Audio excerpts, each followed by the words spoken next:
Tena mtazamaji, wafanyikazi wa kiwanda cha miwa cha Nzoia wamefanya maandamano ya amani ili kushinikiza malipo ya madeni ya zaidi ya shilingi bilioni 10. Aidha, wafanyikazi hao wanalalamikia kunyanyaswa na wasimamizi wa kiwanda hicho, wakisema kuwa kwa muda mrefu sasa serikali haijatekeleza makubaliano yaliyowekwa.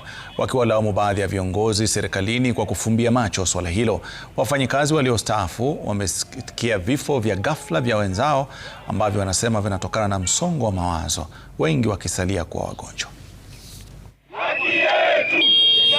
Raya alikuja akanunua kampuni, akapea serikali pesa. Na nyinyi mko kwa serikali, pesa mmepeleka wapi?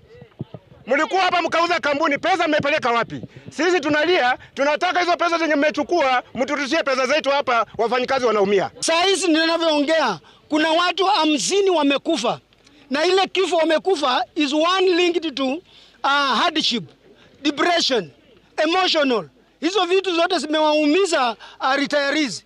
Ninavyoongea tena hivi sasa 12 wako bedridden. Watu hawana safety gears, hakuna hospitali hapa ndani, wafanyikazi wamekuwa wakianguka wakikufa.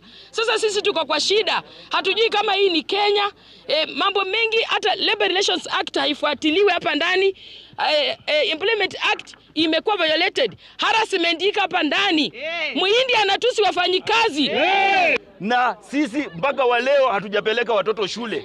Tuko na madeni, loans tunadaiwa, biashara zetu zimekufa kwa ajili sisi tujalipwa hapa pesa.